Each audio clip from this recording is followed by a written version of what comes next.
How's it going, guys? Matt here with MTG Ownage. Just want to do a few reports. I've been kind of slacking on making some of these videos for various reasons, mostly just busy. But I played in a Dominaria draft, sealed draft, for the pre-release. Here's the box. Okay, it's been over a week now. It's been almost 2 weeks, I think. But anyway, I just want to talk about it and talk about the results and how it went when I opened. So, in case you don't know, in the pre-release, you get 6 packs. I can't show my other finger because it's 5 plus 1. Gotta get another finger in there. No, I can't. I'm holding the cam. But anyway, I want to talk about the deck I went with. I went 4-0. I went undefeated in the thing, and this is my deck list. I'm going to talk about it a little bit. It's pretty odd. You know, I'm a big sealed player, so I generally feel pretty comfortable going in, I don't know, somewhat awkward routes if I need to.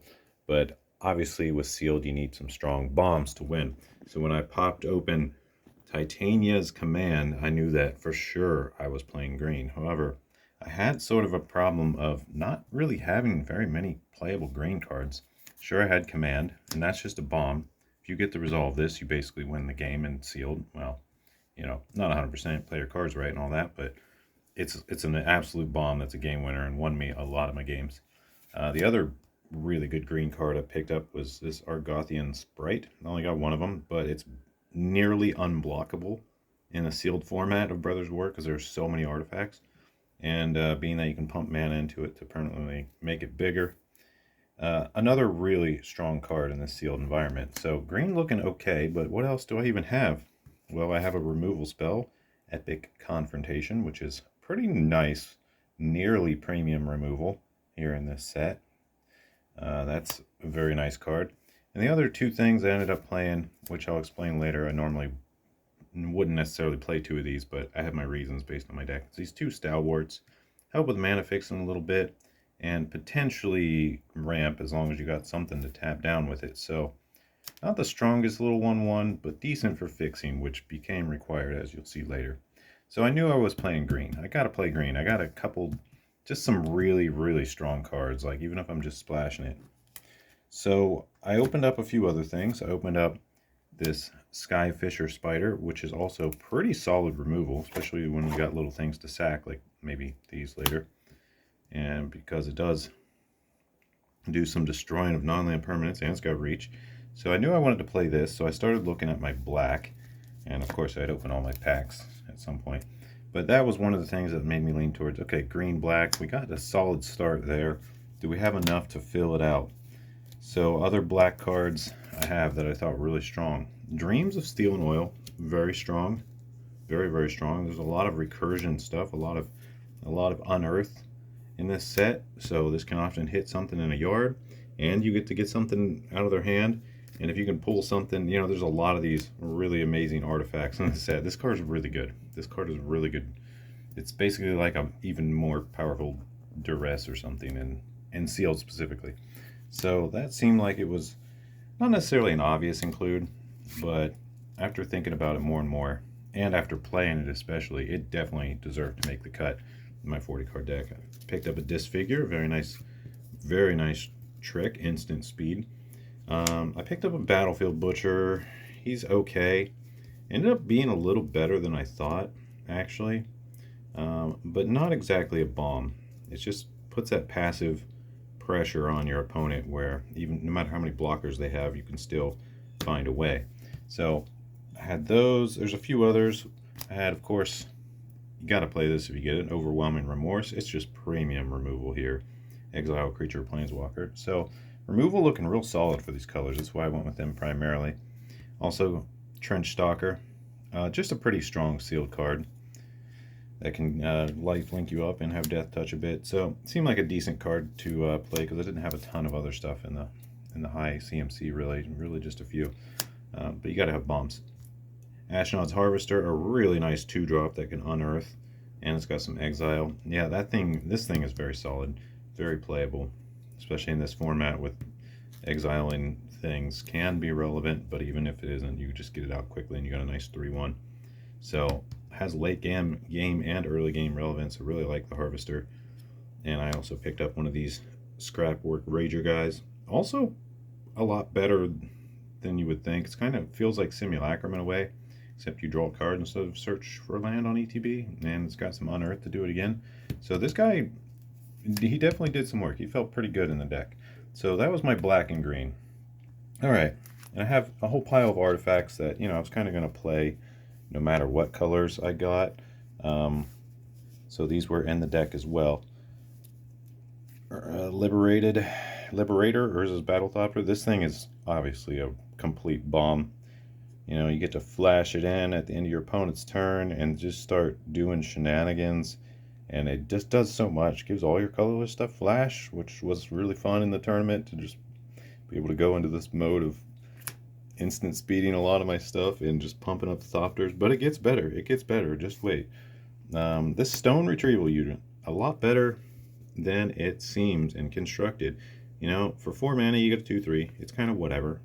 It's a decent body to have out there in addition. You also get a Power Stone, and these Power Stones are really, really nice in this sealed format because obviously we got a lot of artifacts, a lot of ways to spend that mana, which will be more. So I played actually 2 of these, and you'll see why shortly. I was only going to play 1, but I ended up going with 2, and I'll show you why.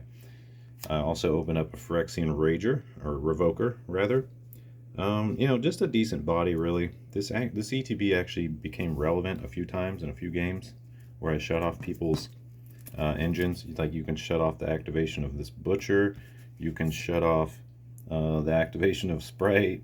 You know, there's a lot of stuff you can shut off in this set. There's a lot of activated abilities on cool creatures. So, really, I was just playing him as a stable body.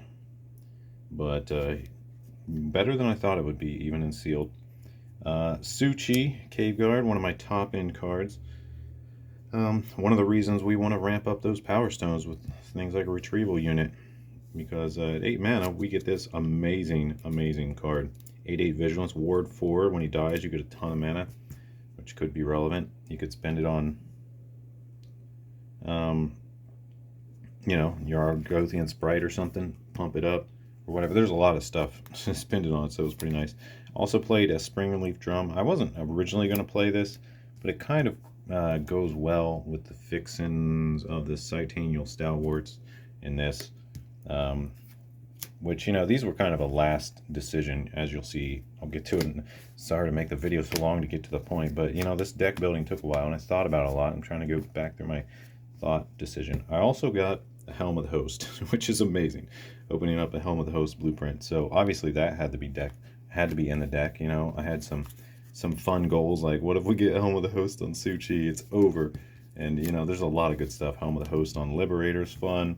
Helm of the Host on, oh geez, any of these things. On this guy was fun. You know, there's a lot of things where Helm of the Host is amazing. Anything with an ETB or any effects, big bodies. So that there, you know, that seemed decent. But I was short just a few cards. Like, I just needed a couple more good cards to round it out, and I couldn't quite fill them in. That's the way it goes in these sealed sometimes. So I was like, okay, well, I got a Spring-Leaf Drum. I've got these Stalwarts. I could probably afford to splash a bit. And I also opened another really amazing card, but it's fully out of my Golgari colors. Urza, Prince of Krug, which is insane, absolutely insane, and sealed. What is buffing all your artifact creatures +2/+2, and then just being able to make copies that are 3/3s for 6 mana?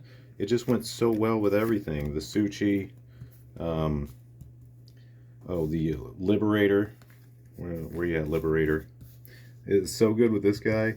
There was a lot of shenanigans I pulled with this.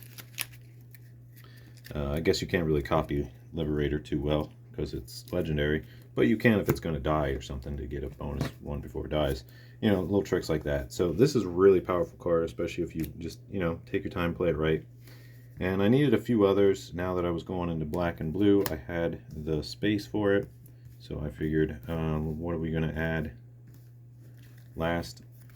I also opened one of these Spotter Thopters, a very strong card, but since now we were in blue, I could potentially cast it for its 4 CMC, which was very appealing, because otherwise it's 8, which is a lot for a 4/5 flying, but still half decent, I'd say. But yeah, just being able to put this in here as a strong card, you know, that Scry is pretty relevant late game to get lands out of the way. a very early game if you're struggling to get what you need to hang on. So being able to get those in with the splash was very nice. Really only splashable because, you know, the Stalwarts, the Springleaf Drum helped, but also I managed to open just a few other helpful lands, one Evolving Wilds and one Underground River, which helped a lot because obviously we have black, now we're splashing blue, Underground River's coming in, so happy to open those too and have those options. So as you can see, it seemed viable to splash blue a bit, but white a little more challenging. We don't necessarily, we don't have the dual land. We've got the river or the wilds, but and I ended up playing 2 white cards. One of them that I have no regrets about playing is this Warlord's Elite. This thing is very powerful. Being able to pop this out on sometimes turn 3 with like a Stalwart or a Springleaf Drum. Just making sure you have the white mana was actually the hardest part of this. Its casting cost is very generous. Since you can tap down creatures or artifacts or other lands to help pay its additional 2 casting costs. Kind of weird card, but basically it seemed really strong. A lot of other people were playing it too. Another card which I sort of regret putting in the deck is Power Stone Engineer. It was just not reliable on turn 2 because I rarely had white mana on turn 2. So this I'd probably find something else in my other cards, which I've shuffled in somewhere. I don't know, maybe they're over here. I had a bunch of other cards. Those aren't it. Those are from something else. But I probably, you know, if I were to rebuild this deck with some afterthought, probably would have cut this Engineer. It was just too hard to cast that early and have much of an effect. I don't think I actually hit the field once in all my games. But this thing won a lot of games. This thing won a few games. This thing won a few games. This thing won quite a few games. You know, the removal was super nice to have. You know, there's lessons in Limited. I love Limited. I don't really talk about it a ton here. All right, but yeah, that was the deck. And here's the lands. Over here, I played 6 forests. Got to make sure we get that green to get these guys. Kind of important. I played 5 swamps, which seemed pretty good. I didn't really need double black anywhere. I maybe could have gotten away with 4, but I went with 5. I just played 1 island since I had an Underground River, and I played 2 plains in the Evolving Wilds there. Can kind of pseudo-fix any of these and even my core colors if need be. Anyway, it went okay. The mana base seemed to work out. Hold on, let me count my lands here. 6, 11, 12, 13, 14, 15. I went with 16 lands. Now, usually I play 17. The reason I went with 16 is because we got these mana dorks and because we got Springleaf Drum. So it seemed like I basically ended up cutting a land for the Springleaf Drum is what it kind of turned into. But yeah, the deck did awesome. I had some really good matchups. There's a couple people I stomped. There's a couple of people I had some really close matches with. But yeah, great experience. Happy to take home the crown. Actually, you know, I went 4-0, but someone placed above me. There were, I think, 32 people there. But someone had better opponents, basically. Their opponents had better win records than me. So that's how someone beat me out in the finals, because they had a better win record, and we never played each other. We were both 4-0. Or they didn't have a better win record. I actually had a better win record. The way the ranking system's weird. The people you play against, if they go on to lose a bunch, you get like less tiebreaker points off of them. So I guess the people I stomped kept getting stomped or something like that. I don't know. But anyway, that's how I got second instead of first. Well, I hope you enjoyed the video. I got a couple more reports coming up, and still gonna do at least 5 giveaways I have planned for when we hit 1,000 subs, so please sub. And yeah, the next video I'm going to do is probably a report on the Legacy tournament I played in, so look forward to that. I'll tell you more about it later. Don't forget to hit like, leave a comment. Yeah, all that good stuff. Matt out. Peace, guys.